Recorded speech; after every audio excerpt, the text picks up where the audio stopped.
Hello everyone, मैं Akshay Jain, health and fitness coach, business expert as well as motivational speaker आपका अपने इस channel proper field पर आने के लिए तहे दिल से स्वागत करता हूं। दोस्तों, आज का टॉपिक बहुत ही अल्टीमेट होने वाला है। आज का टॉपिक का नाम है how to retain your valuable employ. हर एक एरा में एम्प्लॉयर की सबसे बड़ी परेशानी यही ही है कि उसके पास उसके एम्प्लॉयज नहीं टिक कर रहते। उसको रिटेन करना बहुत डिफिकल्ट टास्क हो जाता है। एक एम्प्लॉय को रिक्रूट करना जितना आसान है, उतना ही डिफिकल्ट एक एम्प्लॉय को रिटेन करके रखना। आजकल के टाइम में एम्प्लॉय के पास इतनी एक्सीलेंट अपॉर्चुनिटीज अवेलेबल है कि अगर आप उसको लगा कि यहां पे मेरे को डिससेटिस्फेक्शन मिल रही है और दूसरे कंपटीटर की जॉब में उसको अपॉर्चुनिटीज दिखी, तो वो साथ के साथ स्विच कर जाएगा। फ्रेंड्स, उससे क्या होगा? उससे आपकी 1-2 साल की जो मेहनत है उस पर की हुई वो खराब हो गई। ठीक है, आपकी फर्म का मोरल डाउन हो गया। ठीक है, आपकी जो उस पर मनी इन्वेस्ट किया आपने वो वेस्ट हो गई। आपका टाइम वेस्ट हुआ उसके ऊपर किया हुआ। और सबसे बड़ी बात, आपकी जो फर्म की प्रीशियस नॉलेज है वो आपके कंपटीटर के पास वो सारी चली जाएगी उसके थ्रू। दोस्तों, जितना ज्यादा लंबे समय तक एक एम्प्लॉय आपकी फर्म में रुकेगा, उतना ही ज्यादा वो आपको फ्रूटफुल रिजल्ट्स ला के देगा। दोस्तों, ये जो एम्प्लॉय रिटेनमेंट की सबसे बड़ी प्रॉब्लम है, या तो स्टार्टअप्स को उठानी पड़ती है या स्मॉल एंड मीडियम एंटरप्राइजेस को उठानी पड़ती है। एक एम्प्लॉय को चाहिए क्या? एक एम्प्लॉय को यही चाहिए ना कि वो आपकी फर्म में खुश रहे और डंके की चोट पे कह सके कि वो आपकी फर्म में काम कर रहा है। ठीक है, और उससे क्या होगा? आपकी फर्म को ही फायदा होगा।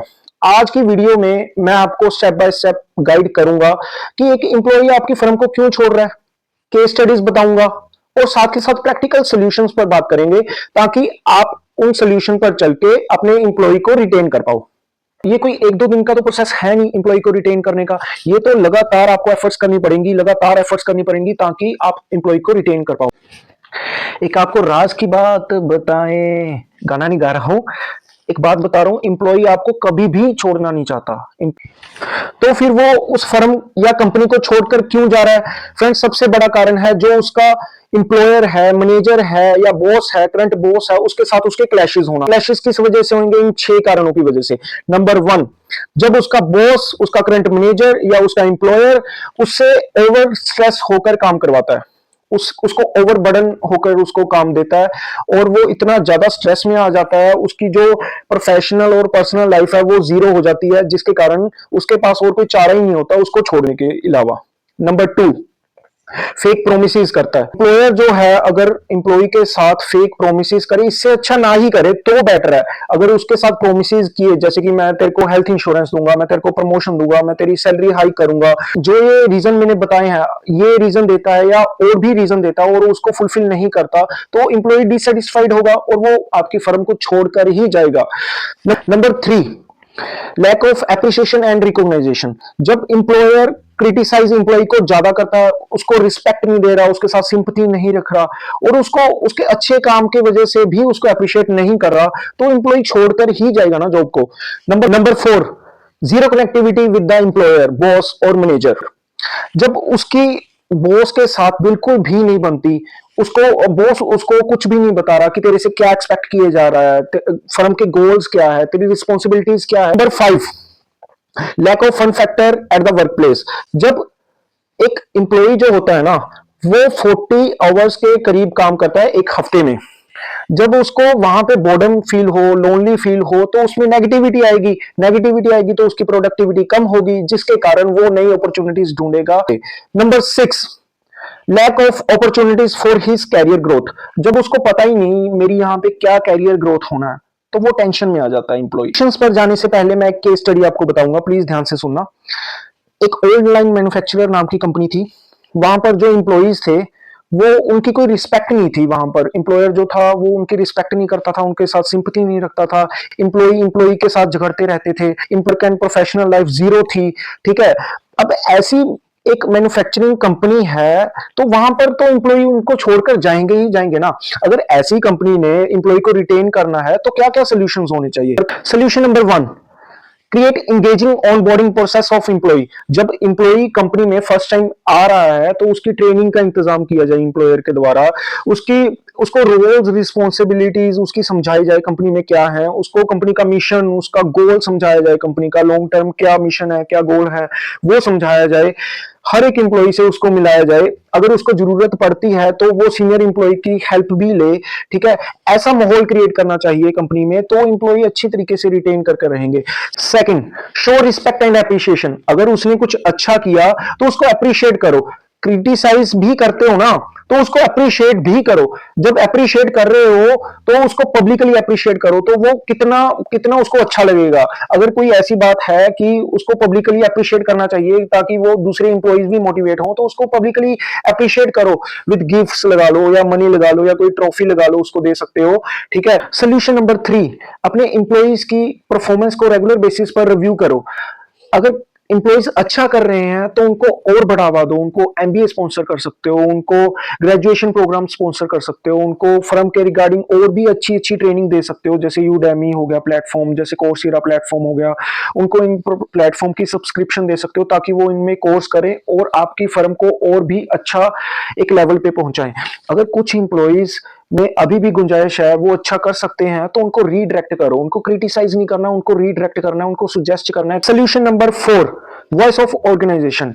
आपके एम्प्लॉय को पता होना चाहिए कि मैं इस फर्म का एक एम्बेसडर हूं, मैं इस पे काम कर रहा हूं, मैं इस फर्म का एम्बेसडर हूं। अगर आपकी फर्म ने कोई पर्सनल माइलस्टोन अचीव किया है तो अपने एम्प्लॉइज को आगे लेकर आओ, ताकि उनको प्राउड फील हो फर्म के रिगार्डिंग, तो वो फिर आपको छोड़कर ही क्यों जाएंगे। ठीक है। तो सोल्यूशन नंबर 5, ओनरशिप। उनको ओनरशिप दो। अगर कोई छोटा इंप्लॉई है, अगर कोई लोअर लेवल पर इंप्लॉई है, तो जैसे वो 10,000 के डिसीजन ले सकता है। अगर कोई सेल्स पर्सन है तो वो 30,000 के डिसीजन ले सकता है। अगर वो कोई मैनेजर है, उसके ऊपर लेवल का कोई मैनेजर है, तो वो 50,000 तक के डिसीजन ले सकता है। तो उनको जब ओनरशिप का एहसास होगा तो वो अच्छा काम करेंगे। कई डिसीजन होते हैं कि तुरंत लेने पड़ते हैं, तो वो फिर हर बात पर एम्प्लॉयर के पास जाता है और एम्प्लॉयर के पास कभी कभी टाइम भी नहीं होता, तो बहुत सारी जो डील्स होती हैं वो बीच में ही रह जाती हैं। तो इसीलिए उनको कुछ ना कुछ ओनरशिप भी दो। Question number 6, involve employees in every decision making, especially in which they are related। वो आपको कुछ ऐसा नया बताएंगे, ऐसा नया बताएंगे जो आप सोच भी नहीं पाओगे। ठीक है, क्योंकि वो हर वक्त वो काम कर रहे हैं, तो उनको पता है क्या अच्छा हो सकता है इस चीज में और क्या और भी अच्छा हो सकता है। तो अगर आप उनको इन डिसीजन मेकिंग में उनको शामिल करोगे तो उनको अपनापन लगेगा। Solution number 7, mistakes are acceptable. कुछ कंपनीज, कुछ फर्म्स ऐसी होती हैं जहां पे अगर इंप्लॉय कुछ भी मिस्टेक कर देता है तो उसको इतना क्रिटिसाइज करते हैं, इतना क्रिटिसाइज करते हैं कि वो डिमोटिवेट हो जाता है और आगे कुछ न्यू करने की वो सोचता भी नहीं। तो इसीलिए कैलकुलेटेड रिस्क आपकी कंपनी में अगर अलाउड होगा इंप्लॉइज के लिए, तो वो आगे भी बढ़ेंगे, अपने लिए भी ग्रोथ करेंगे और आपकी कंपनी के लिए भी ग्रोथ करेंगे। ठीक है, इससे आपकी कंपनी भी ग्रो होगी। Solution number 8, provide competitive benefits. Competitive benefits कैसे? जो आपका कंपटीशन नहीं दे रहा उनके इंप्लॉइज को, वो आप अपने इंप्लॉइज को दो। जैसे कि हेल्थ इंश्योरेंस। अगर किसी ने भी insurance by chance health insurance ले लिया ना, तो वो आपके इतने गुण गाएंगे ना, इतने गुण गाएंगे। जैसे आप सेकंड थिंग, आप उनको रिटायरमेंट प्लान स्कीम दे सकते हो। ठीक है, उनके बेटी के लिए कन्यादान स्कीम ले सकते हो, उनके बच्चों की स्टडी स्पॉन्सर कर सकते हो, उनके लिए फिटनेस क्लासेस ऑर्गेनाइज कर सकते हो, स्ट्रेस मैनेजमेंट क्लासेस ऑर्गेनाइज कर सकते हो। ये बहुत कुछ है, उनको बोनसेस दे सकते हो अलग अलग तरीके के। सोल्यूशन नंबर 9, पे एम्प्लॉइज फेयरली। जब आप उनको फेयर पे करोगे तो वो आपको छोड़ के नहीं जाएंगे।